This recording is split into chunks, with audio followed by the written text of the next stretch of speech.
మన ప్రకృతి ప్లాస్టిక్ ని తినే ఫంగస్ ని క్రియేట్ చేసింది.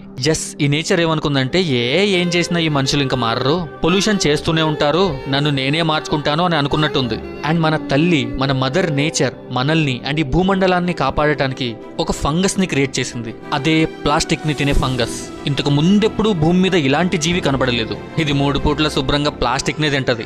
బట్ ఇది ప్లాస్టిక్ ని తినాలంటే దీనికి సూర్యుడి హెల్ప్ కావాలి. ఎప్పుడైతే ఈ ప్లాస్టిక్ మీద ఎక్కువసేపు సన్లైట్ పడుతుందో అప్పుడు ఈ సన్లైట్ లో ఉన్న డేంజరస్ యూవీ రేడియేషన్ ఈ ప్లాస్టిక్ ని కొంచెం కుక్ చేస్తుంది. అండ్ వెంటనే ఈ ఫంగస్ కి భోజనం రెడీ. ఈ ప్లాస్టిక్ నేచురల్ గా డిగ్రేడ్ అవ్వడానికి ఆల్మోస్ట్ 500 years పడుతుంది. బట్ ఈ ఫంగస్ కి 5 ఏళ్లు చాలు. ఇది మన ప్లానెట్ కే ఒక లైఫ్ సేవింగ్ విషయం. ఇక్కడ ఇంకొక ఆశ్చర్యకరమైన విషయం ఏంటంటే ఇది ప్లాస్టిక్ తిన్నాక దీని మలంలో అంటే దీని టాయిలెట్ లో ఏమొస్తుందో తెలుసా?